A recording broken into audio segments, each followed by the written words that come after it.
खगोल और भूगोल का उन्होंने वर्णन किया। अंतिम में धीरे से परीक्षित से सुखदेव जी कहते हैं यहीं से 99,000 नीचे चले जाओगे ना बचवा तो वहां नरक लोक है। परीक्षित बोला नरक लोक? नरक लोक में क्या होता है? बोले बस लोगों का धुलाई। हे बाबू बोलना मत। बोले भक्त वत्सल भगवान की। कहते नरक लोक में क्या होता है? बोले नरक लोक में जिस प्रकार से धोबी घाट पर कपड़ा की धुलाई होती है रगड़ रगड़ के पटक पटक करके गर्म पानी में, ठीक उसी प्रकार से मनुष्य जीवन पा करके पृथ्वी लोक में आ करके जिसने भगवान का भजन नहीं किया, जप नहीं किया, तप नहीं किया, धर्म कर्म नहीं किया, भागवत कथा नहीं सुनी और पाप कर्म करता रहा तो भगवान कहते हैं कि तेरा लग रहा है कि कपड़ा तेरा गंदा हो गया। वासांस जीर्णानि यथा विहायो नवानि गृह्णाति नरोपराणि। ये शरीर क्या है? वस्त्र है। जिस प्रकार से एक वस्त्र पुराने हो जाने पर दूसरा बदल लिया जाता है उसी प्रकार से जीवन छोड़ने के बाद दूसरा जीवन मिल जाता है, दूसरा शरीर मिल जाता है। तो भगवान कहते हैं कि तुझे ये नर रूपी शरीर रूपी नर्तन में तुझे कपड़ा दिया था, इसको मलिन कर दिया। पाप कर्म करके चोरी करता है, माँ बाप को डांटता है, दुख देता है, परेशान करता है, समाज में मैंने कुकर्म इतना किया है कि मैंने अब क्या कहूं।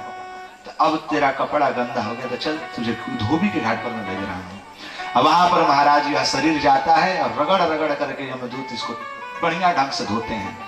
कभी कभी गर्म पानी में डाल देते हैं। बेचारा थर थर थर थर कांपने लगा। बोला कि महाराज नरक कितने नरक हैं? बोले कि भैया गिनाओ तो 24-25 नरक हैं। कुंभिपाक नरक, रौरव नरक, महारौरव नरक, सूचिमुख नरक। बोले इनमें होता क्या है? बोले देखो कुंभिपाक नरक में ऐसा है कि जो व्यक्ति मनुष्य तन को पा करके जीव की हत्या करता है, मुर्गा जाता है कहता है भैया 1 किलो में फरियाने वाला नहीं है, तनी बड़का देखिए भैया 2.5 किलो वाला, पकड़ करके लाता है, मुर्गा को छील छील करके पकौड़ा बना करके खाता है। महाराज भगवान उसको नरक में ले जाते हैं। कुंभिपाक, कुंभ बोलते हैं घड़ा और पाक माने पकाना। वो घड़े में खौलता हुआ तेल रहता है, जीव को उसी में डाल दिया जाता है। जीव तड़पता रहता है, तड़पता रहता है जीव। जितना कष्ट हमारे अभी हाथ जलने से होती है ना वैसा ही कष्ट अनुभूति वहां नरक लोक में। मरता नहीं है, तड़पता है बस। कुंभिपाक नरक में वह व्यक्ति जाता है जो मुर्गा, मछली, मांस, जीवों की हत्या करता है, हिंसा करके अपना पेट भरता है। यहाँ तक कि क्या कहे लोग अपने जीवा के पीछे इतने पड़ गए हैं महाराज कि अब कहाँ न जाए। लहसुन प्याज तो एक हद तक है, चलो कोई बात नहीं खा लो, कौन मना कर रहा है? खाने का तो बिल्कुल नहीं है, लहसुन प्याज भी नहीं खाना चाहिए। लसुनम गृञ्जनम चैव प्लांडुकम कवकम तथा वैष्णवानां भक्तजनानां न भक्षेत कदाचन।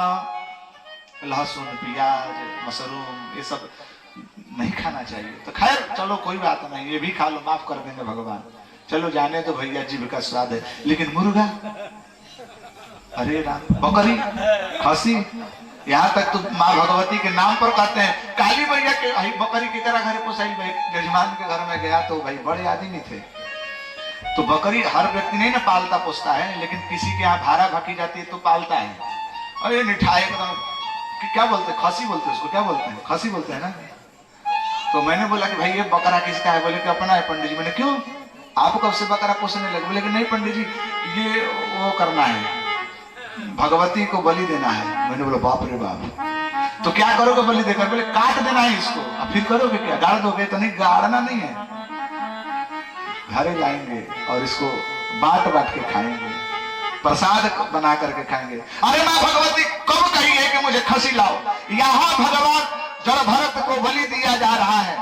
माँ भगवती साक्षात उस मूर्ति से निकल करके जड़ भरत को रोकती कि बलि नहीं जाएगी।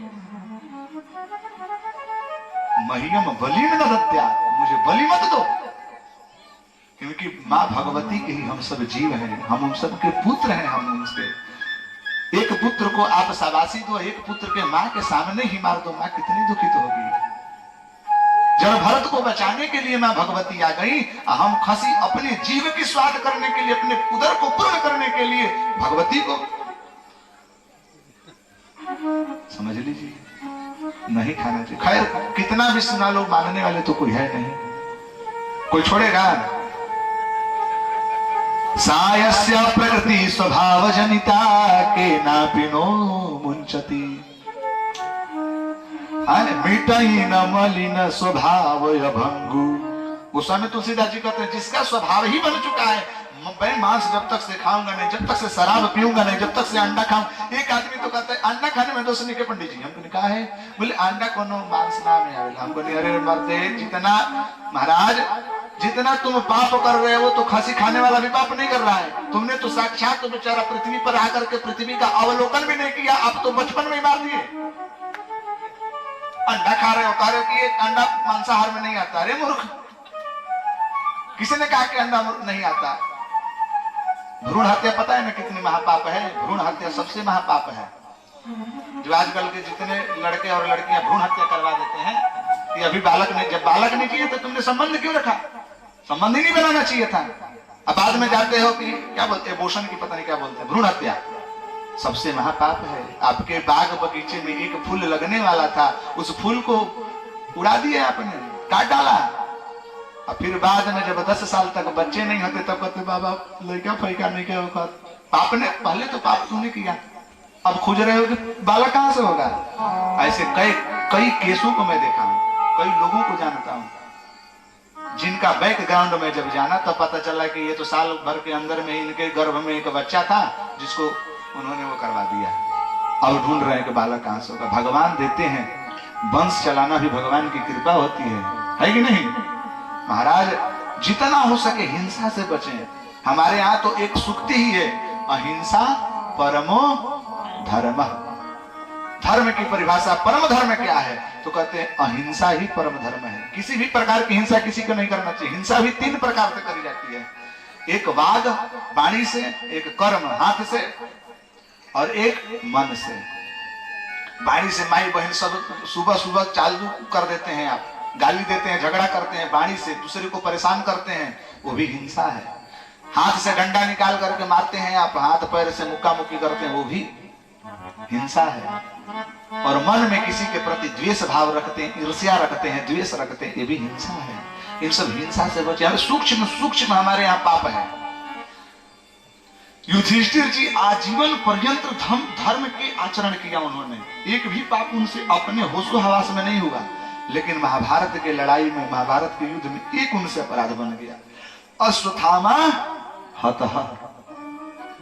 वो भी भगवान के कहे जाने पर, फिर भी उनको नरक में जाना पड़ा। एक बार नरक का दर्शन वो धर्मराज युधिष्ठिर को भी होना। हम तो दिन रात पाप कर रहे हैं, दिन रात पाप कर्म में डूबे हैं। हम लोगों की समझिए सफाई क्या होगी। कुंभी पारक में लगे, सूची मुख में कौन जाते हैं? बोलते आए हुए घर में अतिथि संत ब्राह्मण भिक्षुक आदि को जो तिरछी नजर से देखता है कि अरे कहूं कहां से आके तो भाई भगावे करा के हटाओ। कहते हैं सूची मुख नरक में जाता है जिसमें सुई के समान बड़े बड़े कीड़े होंगे और आपके आंख में घुसेंगे, निकल जाएंगे, छेद छेद शरीर कर देंगे। तिरछी नजर से देख रहा था ना, अब तू देख वज्र तुंडया। बहुत नरकों का उन्होंने वर्णन कराया। परीक्षित थर थर कांपने लगा। महाराज जो आप जिस कर्म का आप वर्णन कर रहे हैं कि इन कर्मों करने के बाद नरक में जाते हैं, तो मैं तो लगता है कि कलयुग में ऐसा कोई व्यक्ति ही नहीं है जो दुष्कर्म नहीं करेगा। कहीं ना कहीं उसके कर्म में त्रुटि हो जाएगी, पाप कर्म कर लेगा, क्योंकि कलयुग का प्रभाव ही अयम ही युग धर्मोयम, अयम ही युग धर्मोयम। ये कलयुग का धर्म ही है कि वो पाप कर्म में लगा रहेगा। बचने का उपाय हम जानना चाहते हैं, बचे कैसे?